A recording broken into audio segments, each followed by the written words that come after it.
इस समय भगवान चित्रकूट में अनुसुईया जी के आश्रम में विराजमान हैं।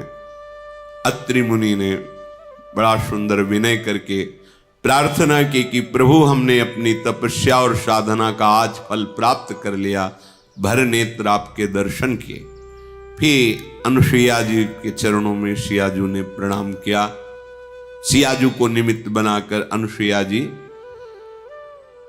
कि जगत में वही स्त्री परम धन्य है जो पातिव्रत धर्म को धारण करती है। जैसे जगत में वही पुरुष धन्य है जो वैराग्य युक्त अंदर से राग रहित होकर कहीं भी हो, चाहे गृहस्थ में हो या विरक्त में हो, भगवान का स्मरण करते हुए भगवत समर्पित जीवन है।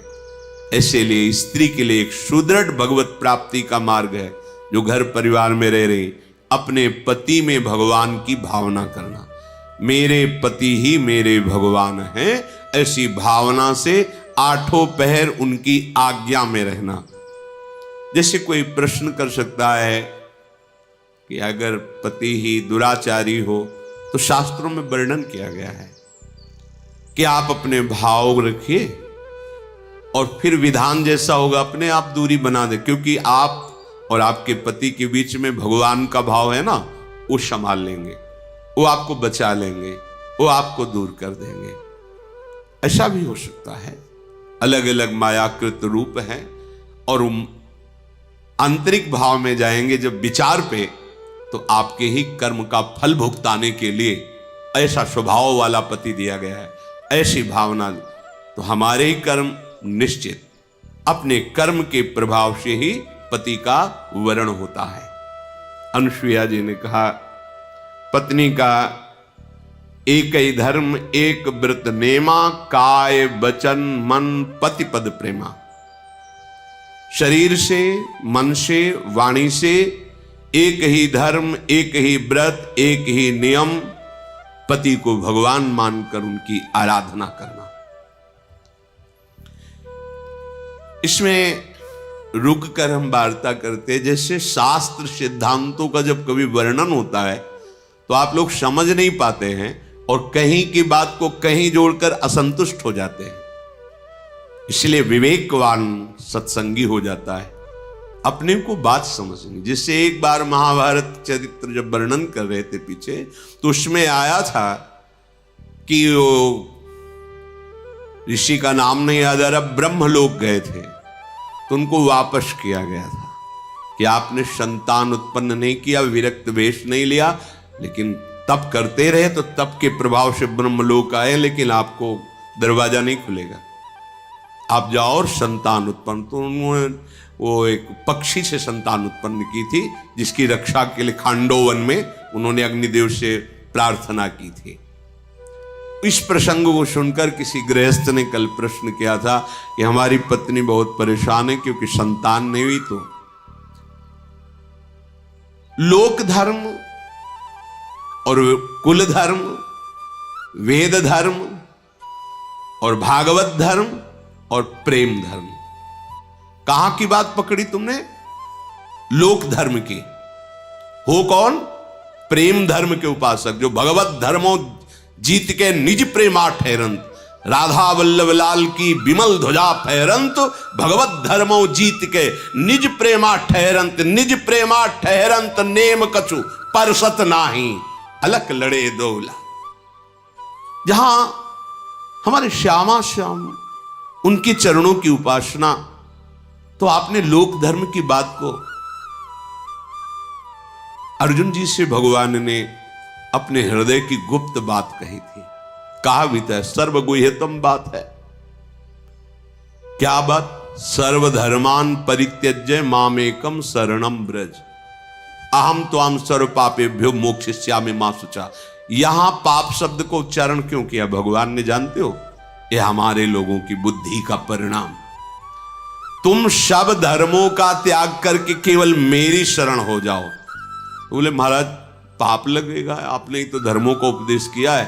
तो बोले वो मैं देखूंगा। अहम माने मैं, त्वाम माने तुम्हारे सारे पापों को नष्ट करके तुम्हें परम पद मैं प्रदान करूंगा।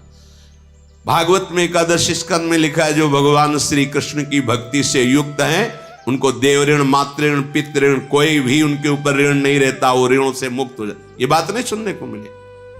अरे बहुत बढ़िया अवसर मिला है, प्रभु को अपना मान करके उनको रिझा लो। अगर आप प्रभु के चरणारविंद का आश्रय लिए हुए हैं तो श्री कृष्ण से बढ़कर कोई पति नहीं है, ये परम पति हैं। मीरा जी से जब राणा का शरीर पूरा हुआ तो कहा गया, सुहाग मिटाओ, बेंदा हटाओ, ये कंकण उतारो, चूड़ला उतारो। तो उन्होंने कहा, नहीं नहीं, तुमने जिसे पति माना था वो मैंने माना ही नहीं। मेरे तो गिरधर गोपाल दूसरो न कोई, जाके सिर मोर मुकुट मेरो पति सोई। हमारा चूड़ला अमर, हमारा सुहाग अमर है। अगर आप वैष्णव हैं, भगवत अनुरागी हैं, प्रियालाल की शरण में हैं, लौकिक सिद्धांतों की जहां चर्चा हो रही हो वहां प्रणाम करके सुनना है, पर यह ध्यान रखना है कि हमें जाना कहां है। इस समय 12 बजे हैं, ये ट्रेन हावड़ा स्टेशन से यहां आई है, छूट करके लखनऊ जा रही। सुन के तुम उसमें चढ़ जाओगे क्या? तुम्हें पता नहीं तुम कहां किस स्टेशन में जाना है, कौन सी ट्रेन में बैठ, बोले वो आवाज दी ना उस ट्रेन में बैठ गए, तो पागल माने जाओगे कि नहीं माने जाओगे? भैया ये स्टेशन है जहां बैठे हो, सत्संग स्टेशन।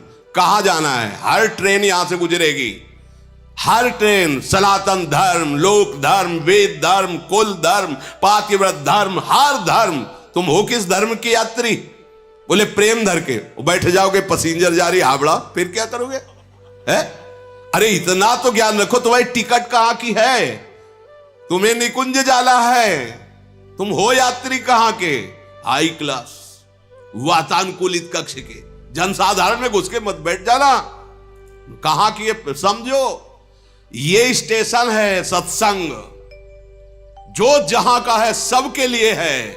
सब पकड़ के देखो, आपको परम कल्याण तक ले जाएगा। राम कृष्ण हरि शिव उपासक, गृहस्थ विरक्त, स्त्री पुरुष, बाल बच्चा, वृद्ध, नौकरी पेशा, कुछ भी कोई भी, सबका परम मंगल करने में समर्थ है सत्संग। लेकिन आप ये ध्यान रखना है, हम कहां के यात्री, हमें जाना कहां है, हमारा मार्ग क्या है। इसलिए कहते हैं साधक के चित्त का समाधान हो जाना चाहिए बहुत सावधानी से।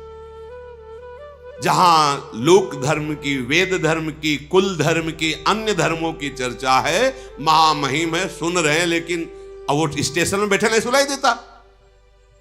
वहां की ट्रेन आ गई है, उस प्लेटफार्म में खड़ी है, यात्री कृपया ध्यान दें, पहुंच जाएं। तो उस ट्रेन में बैठने वाला जाए, सब थोड़ी बैठ जाए। वो तो हमारी ट्रेन नहीं है, आराम से बैठे चाय पी रहा है, और तुम जाकर उसमें बैठ रहे हो और भी परेशान हो रहे हो कि हमें तो जाना मथुरा से वृंदावन दर्शन के लिए, और ये कहां पहुंच गए। तो तुम होश खो चुके हो, होश में रहो। सत्संग जो है ये बहुत बड़ा स्टेशन है, हर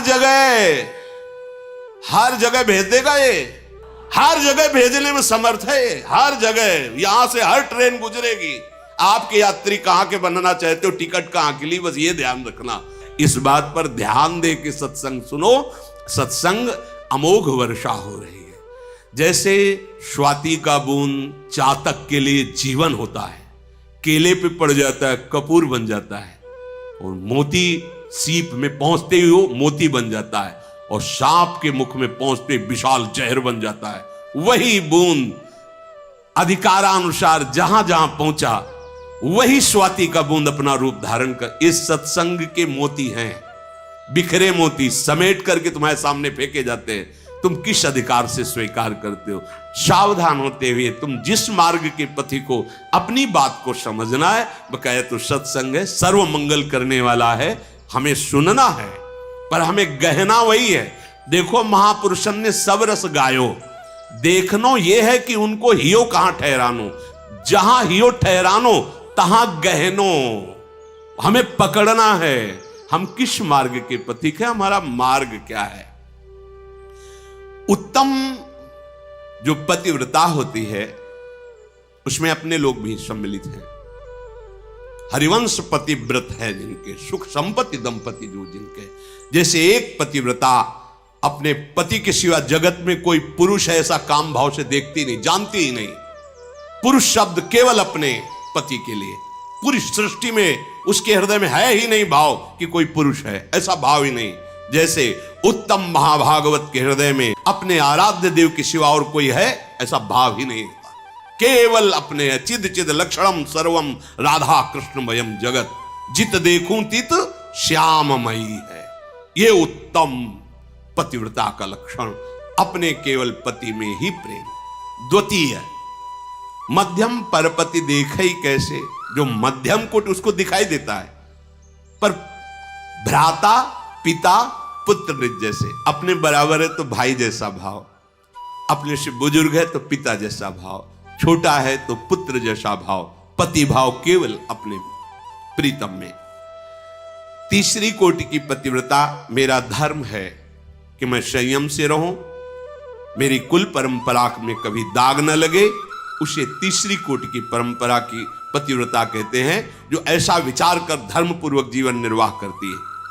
चौथी, अवसर नहीं है और भय है, पूरा जीवन धर्म से निर्वाह हो गया, वो भी पतिव्रता ही कही जाती है। पर उत्तम बात यह है कि कोई और दूसरा है ही नहीं, ऐसा भाव रहना। जो अपने पति के आश्रय का त्याग करके परपति से रत करती है, वो एक क्षण सुख के लिए करोड़ों नरकों की यातना सहने की बात तैयार कर लेती है। पति वंचक परपति रति करई, रो रो नरक कल्प शत पर, ऐसे पुरुष के लिए है। जो बेविचारी स्वभाव बना लेता है, बड़ी दुर्गति होती है। वो पढ़ा है उसमें कि लोहे के जलते हुए लाल खंबे, स्त्री आकृति पुरुष आकृति, उसमें मरना तो वहां है नहीं, बहुत सावधान। क्षण सुख लाग जन्म शतकोटि, एक क्षणिक भ्रमात्मक सुख के लिए करोड़ों जन्मों का दुख मोल ले लेना। कल किसी ने सुनाया था, लिखा है कि आप तो बाबा जी हो, आप क्या जानो बच्चा ना होने पर कैसा दुख होता है, लोग हमें कितना गालियां देते हो, क्या क्या कहते हैं, तुम्हें इसका तुम तो समझा दिए केवल, हम तो हमारे हृदय नहीं है, तुम अपने बच्चे से जितना प्यार करते हो उससे करोड़ गुना बढ़कर तुमसे प्यार करते हम, तुम्हारा प्यार स्वार्थ युक्त है, इसलिए तुम केवल एक सीमा में रखे हो ना, एक पत्नी हो, भाई हो, दादा हो, चाचा, इतने में। हमारा प्रभु हर मंदिर में, हृदय मंदिर में विराजमान है।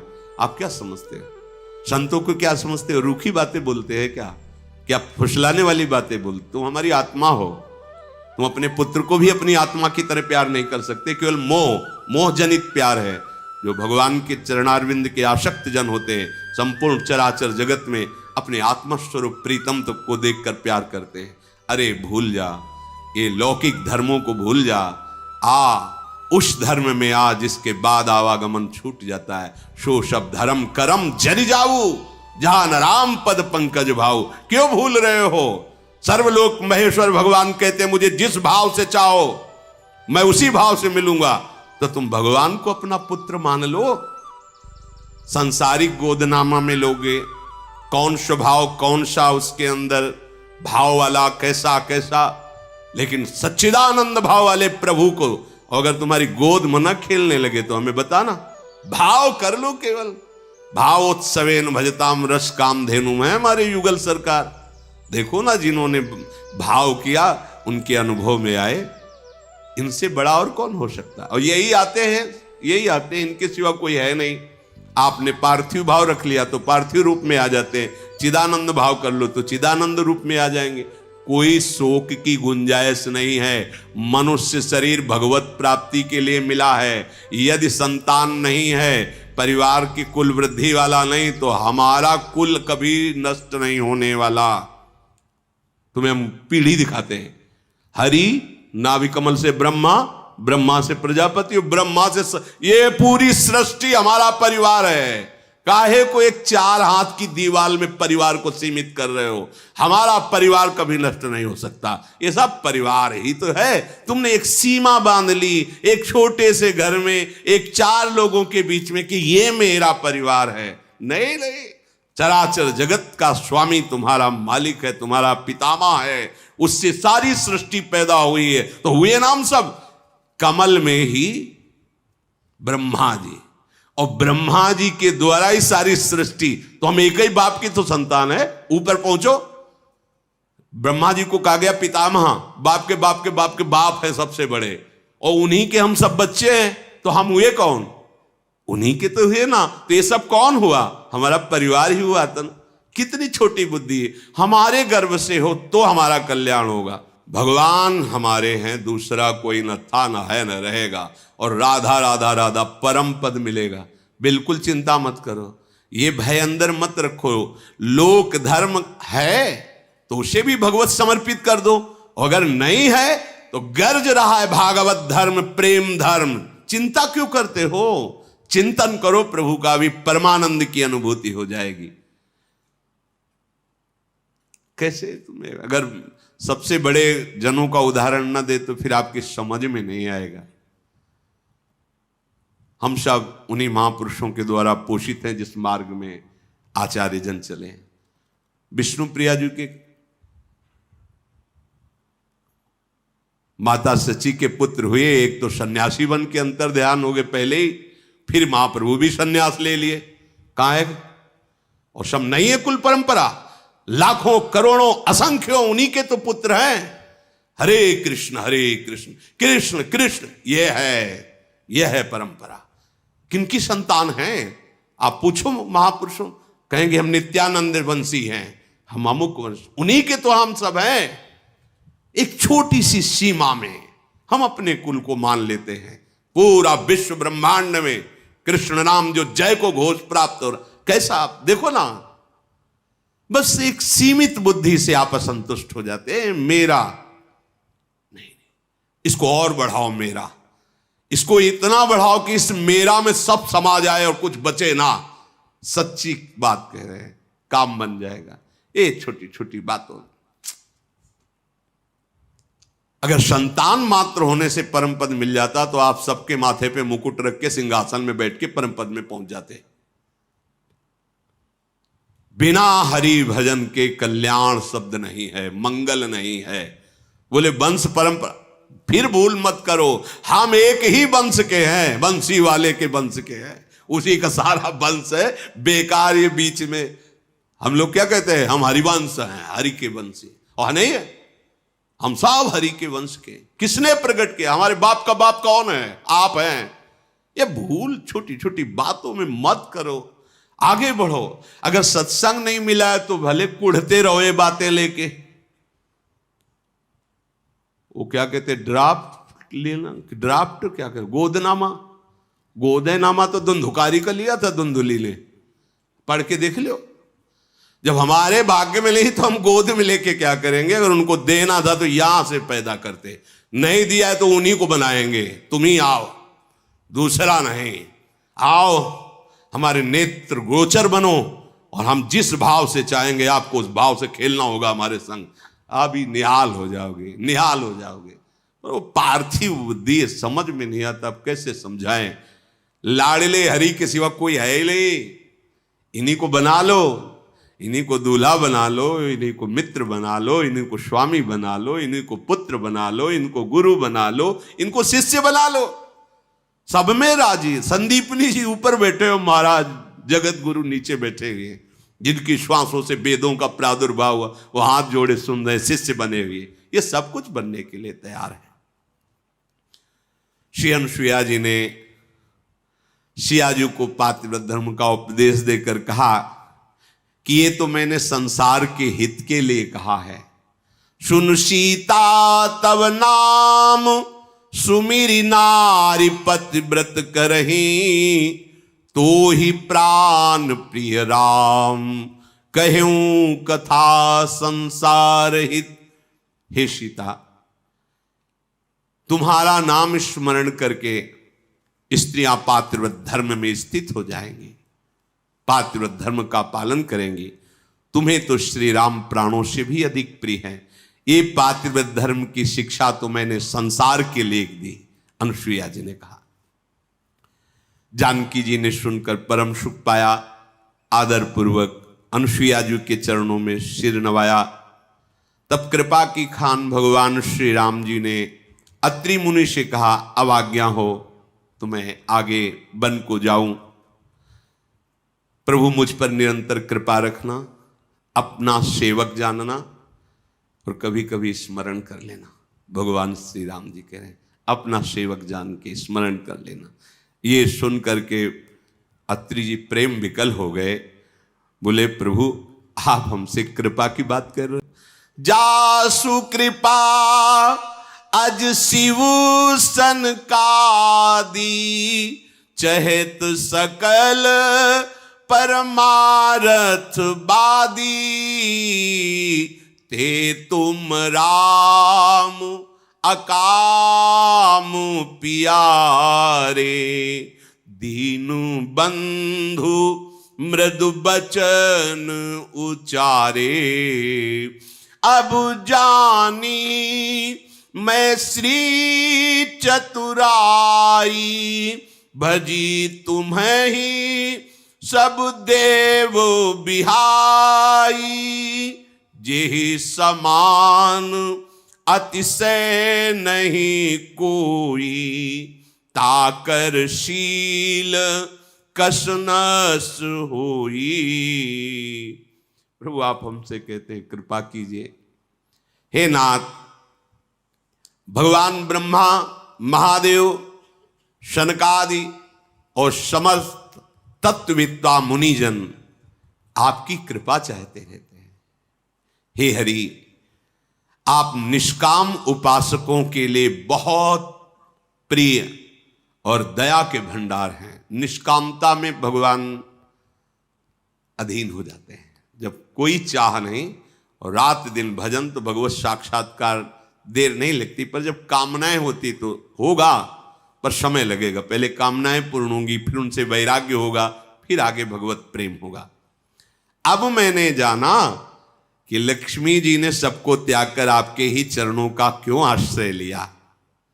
ओहो, आपके समान कोई नहीं है, फिर आपसे बड़ा कौन हो सकता है। और आपके ऐसे दैन्य वचन प्रभु, मैं किस प्रकार से कहूं कि मेरे कौन से सौभाग्य उदय हुए कि आप मेरे नेत्र गोचर हुए।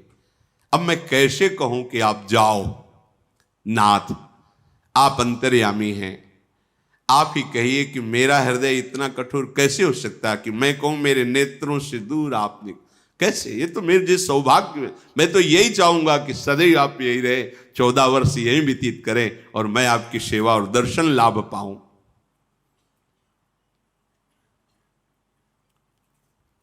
ये अत्रि मुनि जी भगवान श्री राम से विनय कर रहे हैं। जो वास्तविक प्रभु से ऐसा ही प्यार करता है, कलयुग कोई प्रभाव नहीं डाल पाता। ये कलयुग का सब प्रभाव है। कठिन काल मल कोश, धर्म न ज्ञान न जोग जप। ये कलयुग का प्रभाव क्या करेगा? आपको धर्म से नहीं चलने देगा, योग से नहीं चलने देगा, ज्ञान नहीं रहने देगा, जप नहीं करने देगा। इसका प्रभाव है। जैसे गर्मी का प्रभाव तो सबको लगता है ना, ऐसे इसका प्रभाव है कलयुग का।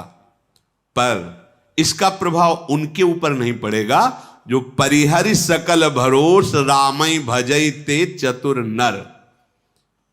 जो किसी और की आशा न करके एकमात्र श्री भगवान का भरोसा लेके भजन करते हैं, कोई भी कलिकाल का प्रभाव उसके ऊपर, माया का प्रभाव नहीं पड़ेगा। प्रभु ने मुनि को नमन किया और वन में आगे के लिए बढ़े। आगे आगे भगवान श्री राम जी हैं, सबसे पीछे लक्ष्मण जी हैं, बीच में सियाजू चल रहे हैं। उभय बीच श्री सोहई कैसी, ब्रह्म जीव बिच माया जैसी। आगे आगे राम जी, पीछे पीछे लक्ष्मण जी, बीच में सियाजू। और ऐसा लग रहा है जैसे सामने ब्रह्म, पीछे जीव और बीच में महामाया विराजमान हो। दुर्गम नदी, वन, पर्वत, घाटियों को आगे छोड़ते हुए प्रभु बढ़ रहे। भूमि अपने आप रास्ता दे देती है, लताएं अपने आप हटने लगती हैं। इधर से जाओ प्रभु। जहां जहां प्रभु चल रहे हैं आकाश में बादल छाया कर देते हैं। आगे बढ़े तो एक भयानक आवाज आई। प्रभु ने सावधान किया, लक्ष्मण सावधान, ये किसी राक्षस की आवाज है। देखा तो विराध नाम का राक्षस सामने से आ रहा है। तत्काल भगवान श्री राम ने सारंग धनुष पर अमोघ बाण संधान करके उसे मारा। वो मरते ही दिव्य भगवत स्वरूप हरि रूप को प्राप्त हो गया और भगवान के परम धाम को गया। ये जो गति ऋषियों की वही गति राक्षसों की। ये भगवान के अवतार में विशेष लाभ मिलता है। फिर वहां से प्रभु आगे बढ़े तो सर्वभंग जी महाराज का आश्रम था। आश्रम के बाहर निकल करके जे ही देखा कि भगवान श्री राम वह खड़े देखते ही रह गए। प्रभु नजदीक गए, हाथ जोड़ करके मुनि ने कहा, कहे मुनि सुनु रघुबीर कृपाला, शंकर मानस राज मराला, जात रहूं बिरंची के धामा, सुनेऊ श्रवण बन ए हैं रामा, चितवत पंथ रहूं दिन राती, अब प्रभु देखी जुड़ानी छाती। बोले प्रभु, मैं अपने तपोबल से ब्रह्मलोक जा रहा था। कुछ ऋषि मिलने आए थे। उन्होंने कहा क्यों जा रहे हो? भगवान श्री राम वनवास स्वीकार करके पधारेंगे यहां। बस उस दिन से मैं रोज रास्ता देख रहा हूं कब प्रभु श्री राम आएंगे। चितवत पंथ रहूं दिन राती, अब प्रभु देख जुड़ानी छाती। आज हृदय शीतल हो गया प्रभु आपको देखकर। प्रभु, मैं समस्त साधना से हीन हूं।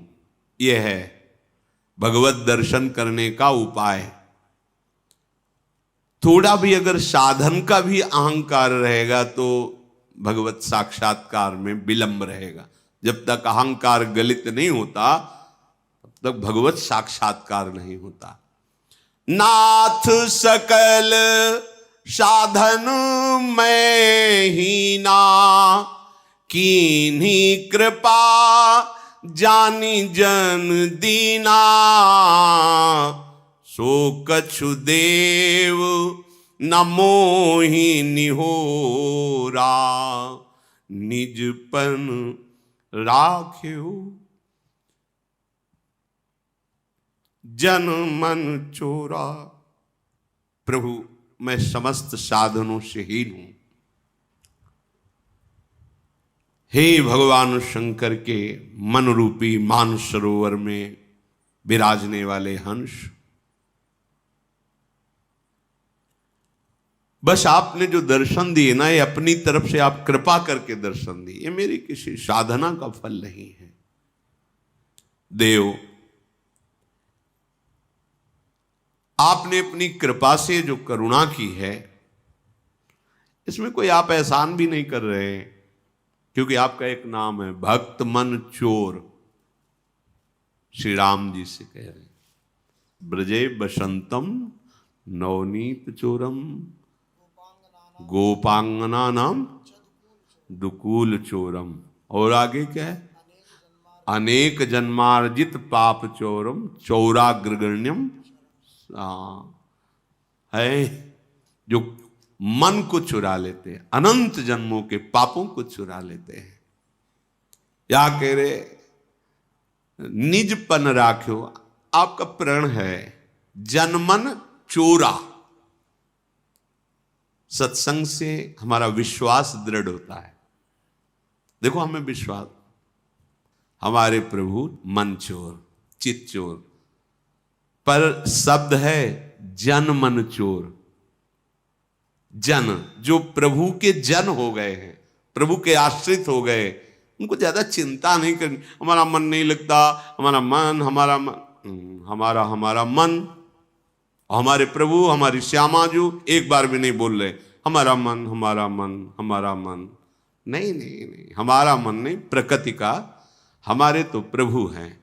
रही मन की बात, ये ठेका उनका है ना, अलग अलग एरिया का ठेका होता, चोर भी बट्टे होते। तुम उस गली की चैन काटोगे, हम उस स्टेशन में चैन काटेंगे, ऐसे तो एरिया बटा है। अधर्म आचरण करने वालों का मन कलयुग और माया चुराती है, और जो भगवान की शरणागत है उनके मन को प्रभु चुराते हैं। निजपन राख्यो जनमन चोरा। कितनी विश्राम स्थिति आती है जब ये बात विचार करो, मुझे मन की भी चिंता नहीं, वो चुरा लेंगे। मुझे अब मन का भी कोई ये जो उछल कूद हो रही कष्ट नहीं होना चाहिए। देख लेना प्रभु, जब आप समझना तब इसको चुरा लेना, क्योंकि ये आपका प्रण है। निजपन राख्यो, इसीलिए कह रहे कोई एहसान नहीं किया। बात समझ ली है, कितने अपनेपन की बात है। सो कछ देव न मोहि निहोरा, ये मेरे ऊपर कोई आप एहसान नहीं कर रहे हो। क्यों? क्योंकि निजपन राख्यो जनमन चोरा, आपने अपने प्रण की रक्षा की है। आपका प्रण है अपने शरणागतों के मन को चुरा लेना। तो अब सुनो, हमारे सामने तब तक रहो जब तक मैं अपने प्राण नहीं त्याग देता, अभी अभी इसी क्षण, क्योंकि महापुरुष है। तब लगी रहा हूं दीन हित लागी, जब लगी मिला हूं तुम्हीं तनु त्यागी। जोग यज्ञ जप तप व्रत कीन्हा, प्रभु कहाँ देई भगति बर लीन्हा। सीतानुज समेत प्रभु नील जलद तनु श्याम, मम ही बसहु निरंतर शगुन रूप श्री राम। आज तक हमने जो भी योग यज्ञ जप तप किया, व्रत किया, वो सब आपके चरणों में समर्पित करते हैं, और मुझे आप अविरल भक्ति प्रदान कीजिए। हे नील मेघ कांति वाले श्याम सुंदर, आप लखन और सिया के सहित सदैव मेरे हृदय में विराजमान रहिए। ऐसा कह के भगवान के सामने ही अस कही जोग अग्नि तनु जारा, राम कृपा वैकुंठ सिधारा।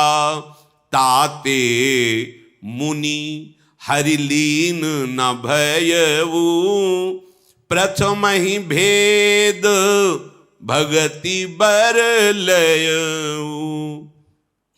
भगवान के सामने बैठ गए, तत्काल योगाग्नि का चिंतन किया, पूरा शरीर जलकर भस्म हो गया, और वो भगवान का पार्षद रूप धारण करके भगवान के धाम को गए। ये मोक्ष स्वीकार नहीं किए, क्योंकि हरि की अविरल प्रेम लक्षणा भक्ति प्राप्त कर ली, इसलिए उन्होंने मोक्ष स्वीकार नहीं किया। ऋषि समूह ये सब देख रहे थे। सर्वभंग जी की ऐसी दुर्लभ गति देखकर सब हृदय में बड़े सुखी हुए कि प्रभु हम पर भी ऐसी कृपा करना, जब हमारा शरीर छूटे तो सामने इसी रूप में आप विराजमान रहना। भगवान श्री राम से सबने ऐसी स्तुति की, फिर जय जयकार करके भगवान के हाथ जोड़े खड़े रहे। भगवान आगे बढ़े। पुनि रघुनाथ चले बन आगे, मुनिवर वृंद विपुल संग लागे। अस्थि समूह देखी रघुराया,